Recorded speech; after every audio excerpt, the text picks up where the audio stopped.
Good afternoon all. मैं Manisha Meena, diet Moti Bagh first year के students, आप सभी का आज के इस कार्यक्रम में हार्दिक अभिनंदन करती हूँ। सबसे पहले मैं हमारी diet principal doctor Poonam Kaur और हमारी SCP supervisor doctor Neelam ma'am का भी धन्यवाद करना चाहूँगी, जिन्होंने हमें यह मंच प्रदान किया, साथ ही हमारा मार्गदर्शन भी किया। Thank you so much ma'am. इन्हीं शब्दों के साथ मैं मंच धृति को सौंपना चाहूँगी ताकि वो कार्यक्रम की शुरुआत कर सके। ओवर टू यू धृति। आज हम इफेक्टिव कम्युनिकेशन पर चर्चा करेंगे। कम्युनिकेशन स्किल्स किसी भी व्यक्ति की वह स्किल्स होती हैं जिनकी सहायता से वह अपने करियर को उन ऊंचाइयों तक ले जा सकता है जहां तक वह उसे ले जाना चाहे। भावी शिक्षक होने के नाते यह अति आवश्यक है कि हम जो बातें छात्रों को समझाना चाहते हैं, छात्र उसका वही अर्थ ग्रहण करें। इसके लिए आपको सबसे पहले अपनी कम्युनिकेशन स्किल्स को इम्प्रूव करना होगा। आज डाइट मोती बाग से एससीपी ग्रुप 1 के प्रशिक्षु कुछ ऐसे बिंदुओं के बारे में बताएंगे जिनको यदि आप प्रैक्टिकली अपनी लाइफ में जगह दें तो मुझे भरोसा है आप अपने कम्युनिकेशन स्किल्स में सुधार जरूर कर पाएंगे। आज के इस वेबिनार में हम जानेंगे कि कम्युनिकेशन स्किल्स क्या होती है, आजकल कम्युनिकेशन स्किल्स को डेवलप करना क्यों जरूरी है, कम्युनिकेशन कितने प्रकार की होती है, साथ ही साथ हम जानेंगे कि हम कैसे अपनी कम्युनिकेशन स्किल्स को इम्प्रूव कर सकते हैं।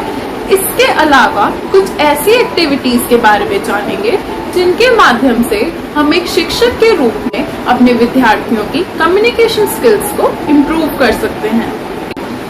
मैं उम्मीद करती हूँ कि आज का वेबिनार आपके लिए हेल्पफुल रहेगा। इन्हीं शब्दों के साथ मैं सृष्टि से निवेदन करना चाहूंगी कि वे हमें बताएं कि कम्युनिकेशन स्किल्स क्या होता है।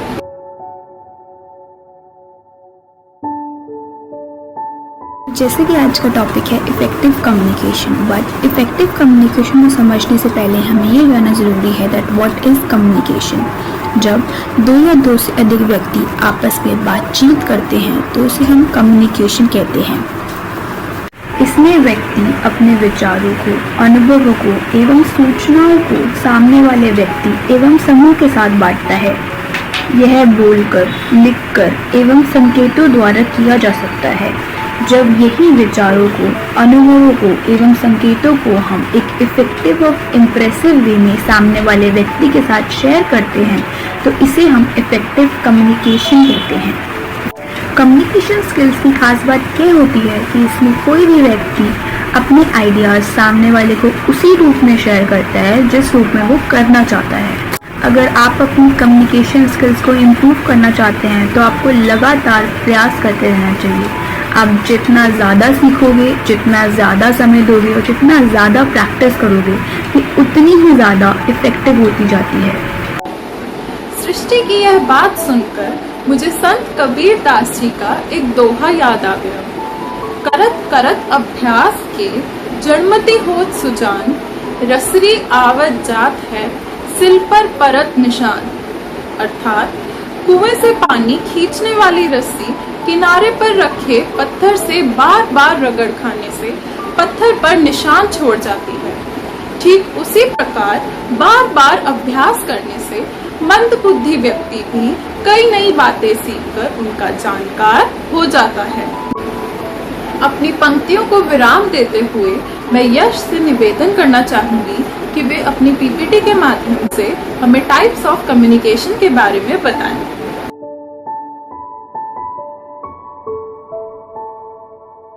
मैं यशदीप फर्स्ट ईयर से अपनी पीपीटी के माध्यम से आज आपके सामने संचार के प्रकारों के बारे में बताऊंगा। तो चलिए शुरू करते हैं। हमारे संचार 3 प्रकार के होते हैं। पहला होता है मौखिक संचार, दूसरा होता है लिखित संचार और तीसरा होता है अमौखिक संचार। तो हमारा है पहला मौखिक संचार।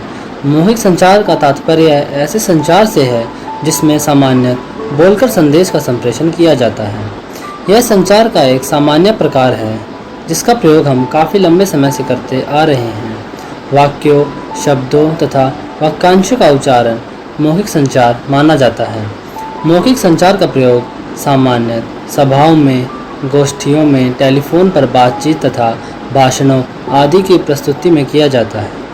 टेलीफोन वर्तमान समय में अमौखिक संचार का यह माध्यम सर्वाधिक प्रचलन में है। यह द्विमार्गी संप्रेषण का माध्यम है जिसमें टेलीफोन के माध्यम से दुनिया में कहीं भी बैठे प्राप्तकर्ता को संदेश प्रेषित करना यानी भेजना संभव होता है। आगे पढ़ते हैं मौखिक संचार का महत्व एवं लाभ। मौखिक संचार नेतृत्व क्षमता का विकास करने में सहायक है।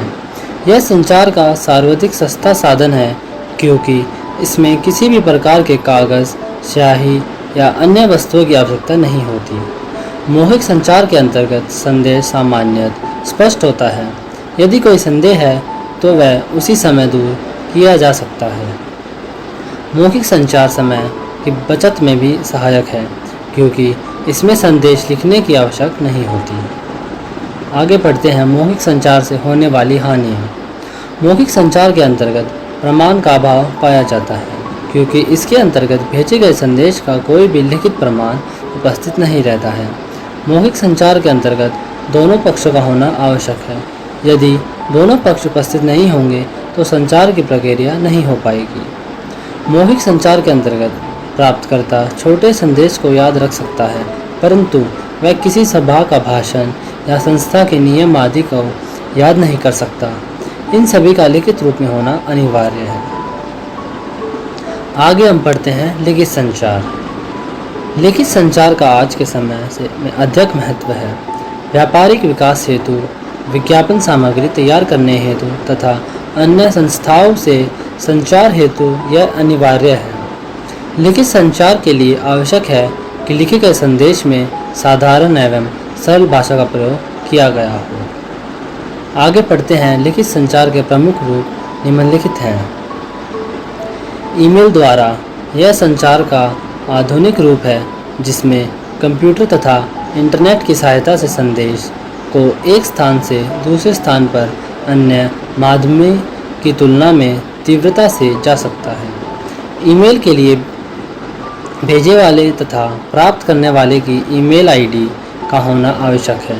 ईमेल द्वारा भेजे गए संदेश के साथ आवश्यक फाइल को भी संकलन यानी अटैच करके भेजा जा सकता है। ईमेल द्वारा भेजा गया संदेश प्राप्तकर्ता को अपने इनबॉक्स में प्राप्त होता है। दूसरा हमारा पत्र द्वारा। यह अत्यंत प्राचीन विधि है। इसमें संदेश भेजने वाले व्यक्ति पत्र द्वारा अपना संदेश भेजता है। संदेश प्राप्त करने वाला व्यक्ति अपना उत्तर या प्रतिक्रिया एक अन्य पत्र द्वारा भेजता है। आगे है फैक्स द्वारा। यह टेलीग्राफिक डिवाइस होती है। इसमें भेजने वाला पहले से ही टाइप या हाथ से लिखा कोई भी संदेश, ड्राइंग आदि अपनी मशीन में लगाता है। नोटिस द्वारा। जब किसी संगठन में बहुत से व्यक्ति कार्य करते हैं तो सभी को एक साथ सूचित करने का यह एक सस्ता एवं आसान तरीका है।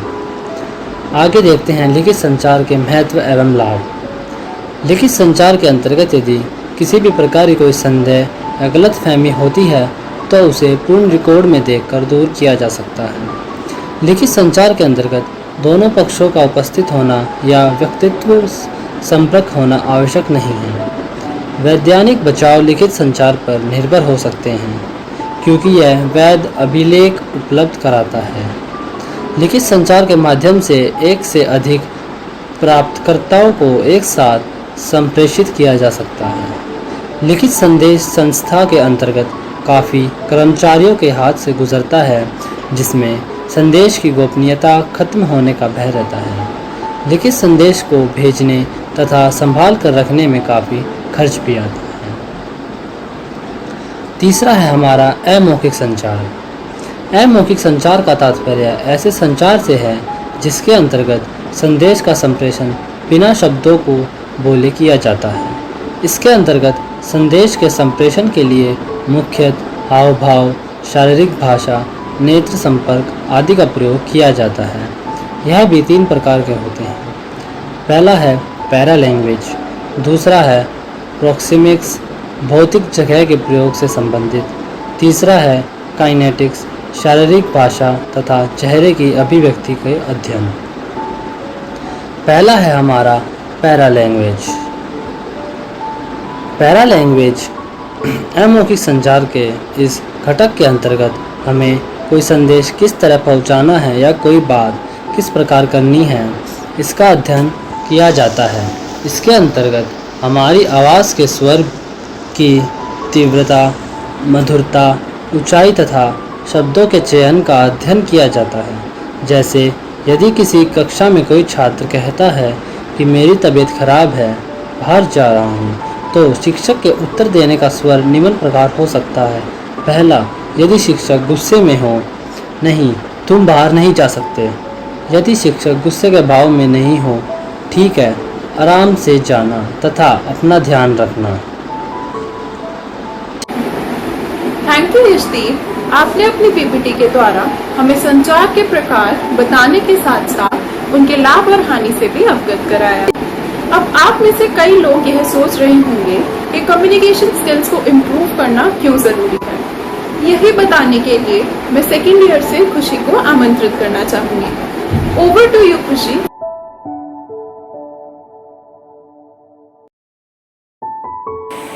यह तो आप सभी जानते होंगे कि आजकल कंपटीशन का युग है और हम सबको एक कंपटीशन को फाइट करना होता है और अन्य लोगों से खुद को बेहतर और अच्छा दिखाना होता है।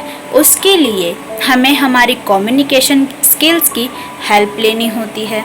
अब चाहे हमें लिखकर कम्युनिकेट करना हो या बोलकर कम्युनिकेट करना हो, हम बिना इफ़ेक्टिव कम्युनिकेशन के किसी भी कंपटीशन को नहीं जीत सकते हैं।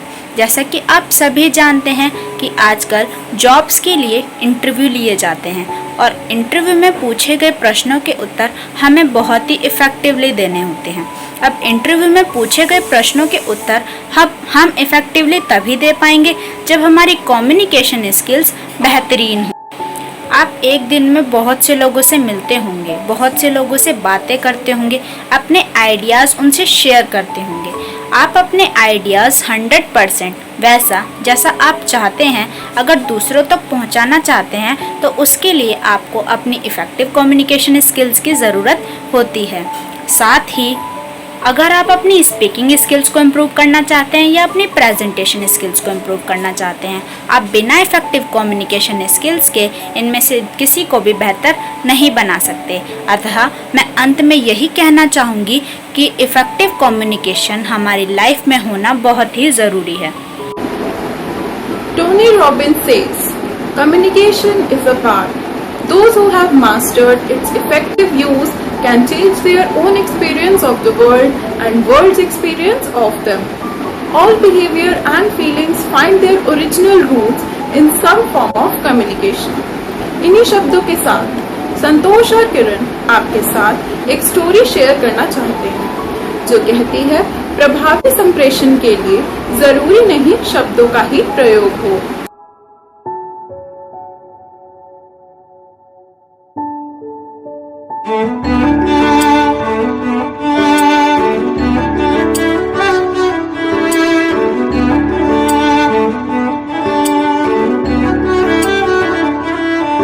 मन लेके तू चला है जलती आँच पे, डर है कि पिघल न जाए सपने कांच के। एक दिन सबको मिल जाएगा खुद ही अपने आप, कह के तू ना दे किसी को बातों के जवाब। तू हारना नहीं जब तक दिल में जीत है, जीत है। सब कुछ मुमकिन है अगर तुझ में उम्मीद है, उम्मीद है। तू भूल जा बस ये मुश्किल अब क्या चीज है, चीज है। सब कुछ मुमकिन है अगर तुझ में उम्मीद है, उम्मीद है।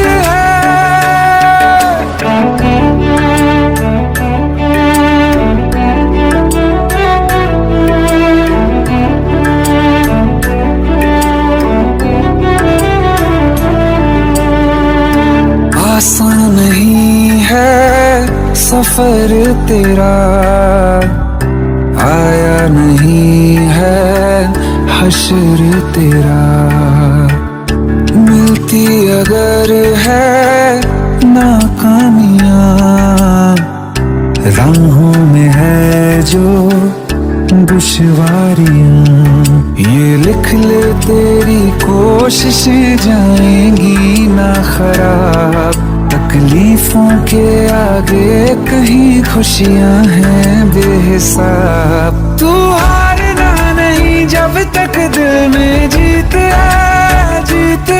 सब कुछ मुमकिन है अगर तुझ में उम्मीद है।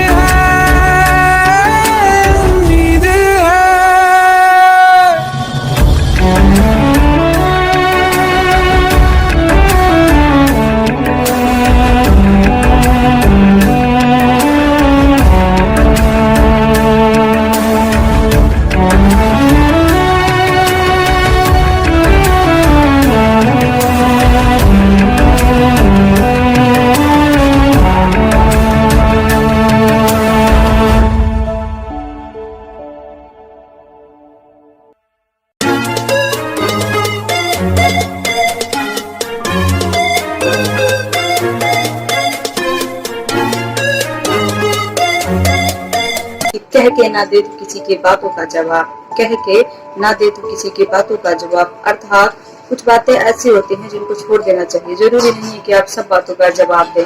कह के ना दे तो किसी की बातों का जवाब, तू हारना नहीं जब तक तेरे दिल में जीत है। आप लोगों ने कहावत सुनी होगी कि मन के हारे हार है और मन के जीते जीत है। कह के ना दे किसी को तू बातों का जवाब, तू हारना नहीं जब तक तेरे दिल में जीत है। सब कुछ मुमकिन है अगर तुझ में उम्मीद है, सब कुछ मुमकिन है अगर तुझ में उम्मीद है। ये लिख के ले ले तेरी कोशिशें न जाएंगी खराब, ये लिख के ले ले तेरी कोशिशें न जाएंगी खराब। एक लाइन है कि कुदरत आपकी मेहनत का एक जर्रा भी जायज नहीं जाने देती, बशर्ते आप जो काम कर रहे हैं उसको नियमित करते रहिए। तकलीफों के आगे कहीं है खुशियां बेहिसाब।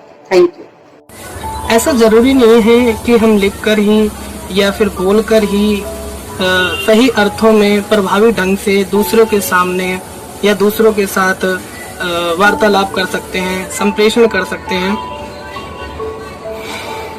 हम बिना बोले या लिखे हम सांकेतिक माध्यम का प्रयोग करके भी आसानी से दूसरों के साथ संप्रेषण कर सकते हैं। सांकेतिक माध्यम का लाभ ये भी होता है कि अगर हम कोई शब्द है जिसका अर्थ हमें नहीं पता है या फिर कोई ऐसी चीज है जिसके बारे में हम भूल गए हैं, उसे हम संकेत के माध्यम से आसानी से उसे बता सकते हैं।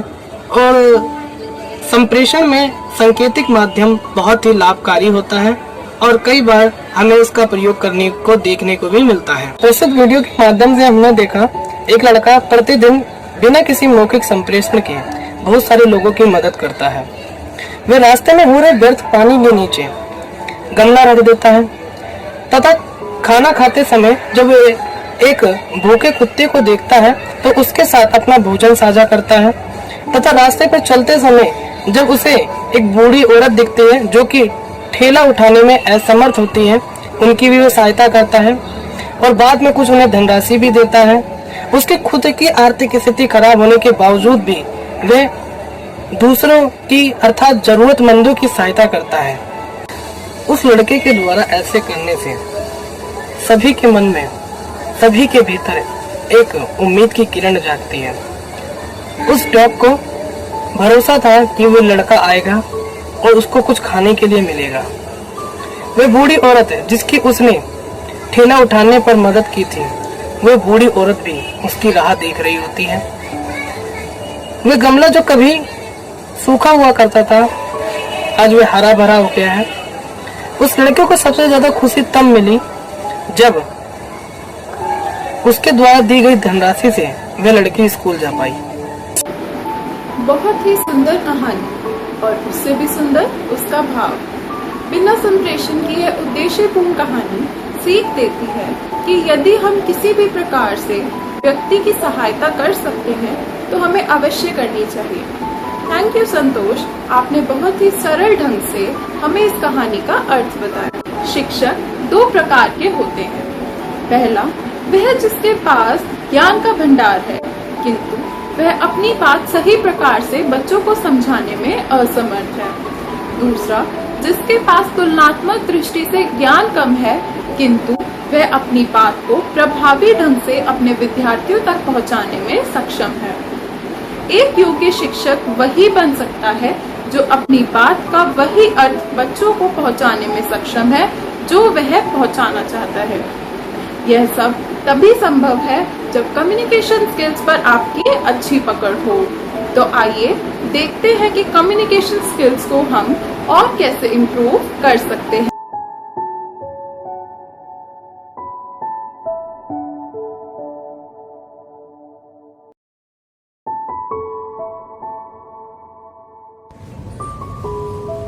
प्रभावी संचार इफेक्टिव कम्युनिकेशन के लिए ज़रूरी है कि जब आप किसी से बात कर रहे हैं तो उसकी बात को पूरी सुने, सुनते समय उसकी बातों में रुचि लें और समझें। ऐसा इसलिए क्योंकि जब आप सामने वाले को सही से समझ सकेंगे तभी आप सामने वाले से सही से बात कर सकेंगे। ओके बच्चों, एनी डाउट? नहीं ना? चलो आगे सॉल्व करते हैं। Students, any doubt?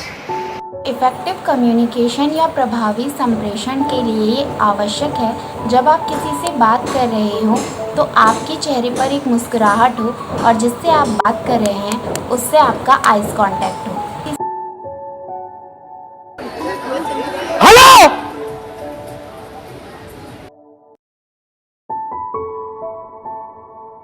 Better communication के लिए ज़रूरी है कि दूसरों से कम्युनिकेट करते समय आपकी आवाज़ की टोन बिल्कुल सही होनी चाहिए। साथ ही आप अपनी आवाज़ को सुनने वाले व्यक्ति की दूरी के हिसाब से भी कम या ज़्यादा रख सकते हैं।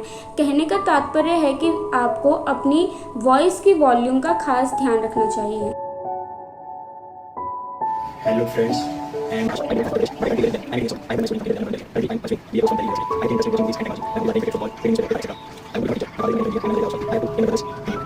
very good morning to all of you. My name is Muskan. I live in Delhi. I am completed my school studies. My family consists 5 members. Communication skills को विकसित करने के लिए आपको अपनी बातचीत की मात्रा पर ध्यान देना चाहिए। जितना आवश्यक हो उतना ही बोलें और आपके विचार स्पष्ट एवं सटीक होने चाहिए। कम्युनिकेशन स्किल को बेहतर करने के लिए सबसे ज़्यादा ज़रूरी है कि आप इसकी प्रैक्टिस करें। इसके लिए आप शीशे के सामने खड़े होकर बात कर सकते हैं। इससे आपको पता चलेगा कि आप कहाँ गलती कर रहे हैं और आप कहाँ गलती नहीं कर रहे हो। Yes sir, okay sir, okay. और कैसी हो तुम? और भाई विकास, क्या हाल चाल है? सब बढ़िया घर में? इफ़ेक्टिव कम्युनिकेशन के लिए ये जानना बहुत ज़रूरी है कि आप किससे बात कर रहे हैं। आप अपने ऑफिस में किसी व्यक्ति से बात कर रहे हैं या आप किसी बच्चे से बात कर रहे हैं या आप अपने दोस्त से बात कर रहे हैं। आपको ये ध्यान रखकर ही अपना वे ऑफ टॉकिंग अपनाना चाहिए। कम्युनिकेशन स्किल को इफेक्टिव बनाने के लिए आप बातचीत के बीच में प्रश्न भी करते रहें। आपके द्वारा पूछे जाने वाले प्रश्न वह होने चाहिए जो बातचीत से रिलेटेड हो और वह कम्युनिकेशन को और इम्प्रेसिव बना सके। कम्युनिकेशन स्किल्स को बेहतर बनाने के लिए समय समय पर अपनी जानकारी के लोगों से फीडबैक लेते रहें। उनसे पूछें कि आखिर बेटर कम्युनिकेशन में क्या कमी रह गई है। यदि वो लोग आपको आपकी गलतियां बताते हैं तो उसे स्वीकार करें और उसे सही कर लें।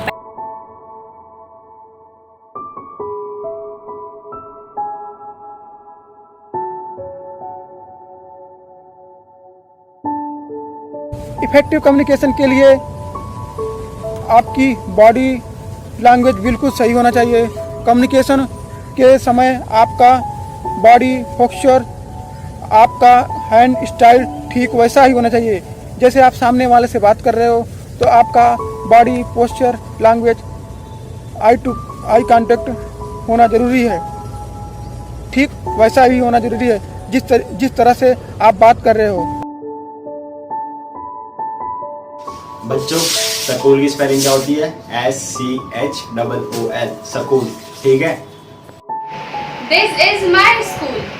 बेटर कम्युनिकेशन के लिए ज़रूरी है जब आप किसी से बात कर रहे हो तो आपके शब्द बिल्कुल क्लियर हो, क्योंकि जब आप अटक अटक कर बोलते हैं या आपके शब्द क्लियर नहीं होते हैं तो इसका मतलब होता है कि आपको अपनी कम्युनिकेशन स्किल को सुधारने की ज़रूरत है। यानी अपने संप्रेषण कौशल को सुधारने की आवश्यकता है। दिल्ली। नहीं सर, मुंबई। नहीं, Rajasthan. Delhi. Yes sir. Communication skill के लिए सबसे इम्पॉर्टेंट है कि कम्युनिकेट करते समय आपके अंदर कॉन्फिडेंस भरपूर होना चाहिए। आपका कॉन्फिडेंस ही सामने वाले व्यक्ति के सामने गुड इम्प्रेशन डालेगा। कम्युनिकेशन स्किल को डेवलप करने के लिए आप अपनी आवाज़ को रिकॉर्ड कर सकते हैं और बात करते हुए वीडियो बना सकते हैं। ये बहुत ही इफ़ेक्टिव तरीका है। इससे आप अपनी छोटी से छोटी गलती को नोट कर सकते हैं और सुधार सकते हैं। गुड कम्युनिकेशन को डेवलप करने के लिए ये ज़रूरी है जब आप किसी की बात सुन रहे हैं तो आप उसे बीच में ना टोकें। This is very important. आप उसकी बात बीच में ना काटें। पहले आप उसकी पूरी बात सुनें और फिर अपनी बात रखें। इफेक्टिव कम्युनिकेशन या प्रभावी संप्रेषण के लिए आवश्यक है कि जो आप बात कर रहे हैं उसी के अनुसार आपके फेशियल एक्सप्रेशन या चेहरे के हाव भाव हो। जैसे अगर आप गुस्से में बात कर रहे हैं तो आपके चेहरे के हाव भाव गुस्से वाले ही होने चाहिए ताकि सामने वाले व्यक्ति तक आपकी बात पहुंच सके और वो भ्रमित ना हो। बच्चों, मेरे साथ काउंटिंग रिपीट करना है आपको, ठीक है? चलो मेरे साथ रिपीट करो। 1 2 3 4 5 6 7 8 9 10। 1 2 3 4। इफेक्टिव कम्युनिकेशन में यह आवश्यक है कि आपकी बोलने की गति सामान्य हो। मेरा कहने का तात्पर्य यह है, यदि आपकी बोलने की गति तेज होगी तो हो सकता है सामने वाले को समझ में ना आए। इसी प्रकार यदि आपकी बोलने की गति धीमी होगी तो हो सकता है आपके संप्रेषण में बाधा आ जाए। अब सबसे ज़रूरी बात और वह यह है कि आप सबकी रिस्पेक्ट करना सीखें। अगर आप सबकी रिस्पेक्ट करते हैं तो ध्यान रखिए कम्युनिकेशन अपने आप अच्छा होने लगता है।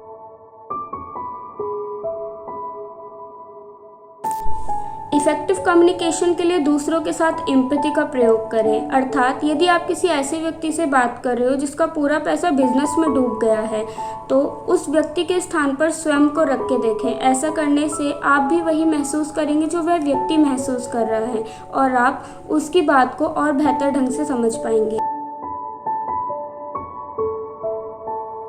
से कम्युनिकेट करते समय आप ये ध्यान रखिए कि आप किसी के साथ बहस ना करें। अगर आपके विचार सामने वाले से अलग हैं तो आप उस विषय पर चर्चा तो कर सकते हैं, लेकिन ध्यान रखिए कि आपकी चर्चा बहस में ना बदले।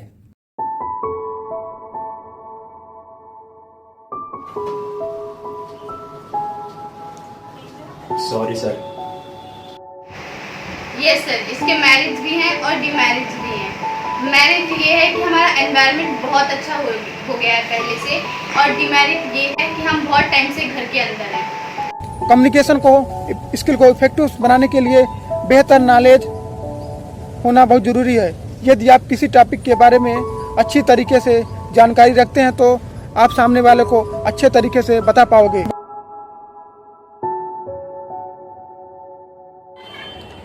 बेटर कम्युनिकेशन को डेवलप करने के लिए आप वार्तालाप करते समय अर्थात कम्युनिकेट करते समय जिन शब्दों का प्रयोग कर रहे हैं उन पर एक बार अवश्य ध्यान दें। वार्तालाप करते समय आप सरल एवं स्पष्ट शब्दों का प्रयोग करें एवं थिंक बिफोर स्पीकिंग का फॉर्मूला अपनाएं, अर्थात बोलने से पहले अवश्य सोचें। कार्यक्रम को और रोमांचक बनाने के लिए आपके साथ सांकेतिक संप्रेषण पर आधारित एक सॉन्ग शेयर करना चाहूंगी। यह गाना दर्शाता है कि हम संकेतों के माध्यम से भी प्रभावी ढंग से अपने भावों व विचारों का आदान प्रदान कर सकते हैं। क्या आप में से कोई बता सकता है कि कौन सा सॉन्ग हो सकता है? You may also use the chat box for the answers. सोचिए सोचिए, हम सबने यह सॉन्ग सुना है।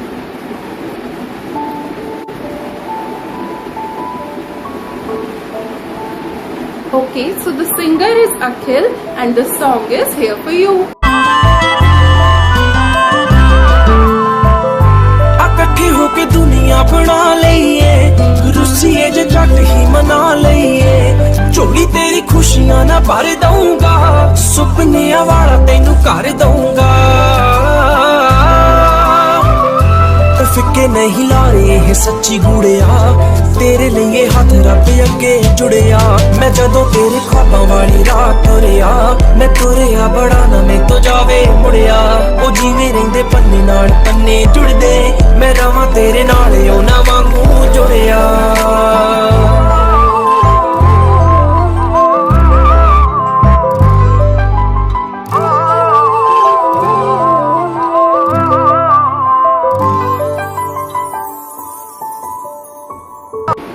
हमने यह तो देख लिया कि हम अपनी कम्युनिकेशन स्किल्स को कैसे इम्प्रूव कर सकते हैं, पर एक शिक्षक होने के नाते प्राथमिक स्तर पर बच्चों की कम्युनिकेशन स्किल्स को कैसे इम्प्रूव किया जा सकता है, यही बताने के लिए मैं मनीषा को आमंत्रित करना चाहूँगी।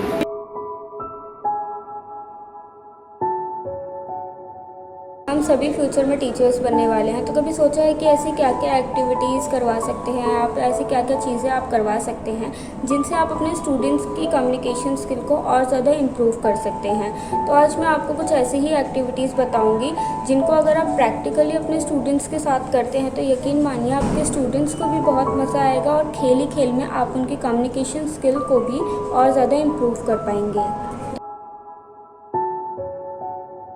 एक्टिविटी 1 है नॉन वर्बल कम्युनिकेशन के ऊपर बेस्ड है। इसमें हमें क्या करना है, हमें कुछ चिट्स बनानी है, पेपर चिट्स, जिनमें हमें एक वर्ड या फिर एक एक्शन लिख सकते हैं या फिर हम एक पूरा सेंटेंस लिख सकते हैं और हम एक स्टूडेंट को बोलेंगे कि आपको इसमें से एक चिट पिक करनी है और उस चिट में जो भी वर्ड या एक्शन लिखा है आपको वो संकेतों के माध्यम से अपने दोस्त के साथ कन्वे करना है।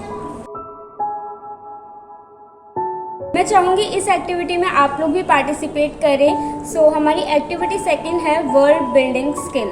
इसमें मैं आपको एक वर्ड के स्टार्टिंग के अल्फ़ाबेट्स दूंगी और आपको उन अल्फ़ाबेट्स से स्टार्ट होने वाले वर्ड्स बताने हैं। सो आप इसके लिए चैट बॉक्स भी यूज़ कर सकते हैं। सो फर्स्ट वर्ड है TR, for example like transport, truck, इस तरीके से और क्या क्या वर्ड्स आप बना सकते हैं मुझे चैट बॉक्स में बनाइए। नाउ सेकेंड वर्ड है car, CAR। Third word SMA। Activity 3 जो आप करवा सकते हैं वो है जंबल सेंटेंसेस और we can say arrange the sentence properly. इसमें मैं आपको एक सेंटेंस दूंगी बट उसको मैं सीक्वेंस में नहीं लगाऊंगी, लाइक जंबल सेंटेंस में जैसे होता है उस तरीके से। तो आपका सेंटेंस है act think you before twice. इससे क्या सेंटेंस बन सकता है मुझे चैट बॉक्स में बताइए, देखते हैं कितनों का सही आता है। इसका करेक्ट आंसर है think twice before you act. कुछ भी बोलने से पहले आपको सोचना चाहिए कि आप जो बोल रहे हैं सामने वाले व्यक्ति पर उसका क्या प्रभाव पड़ेगा। ये आपके प्रभावी संप्रेषण के लिए बहुत ही आवश्यक है।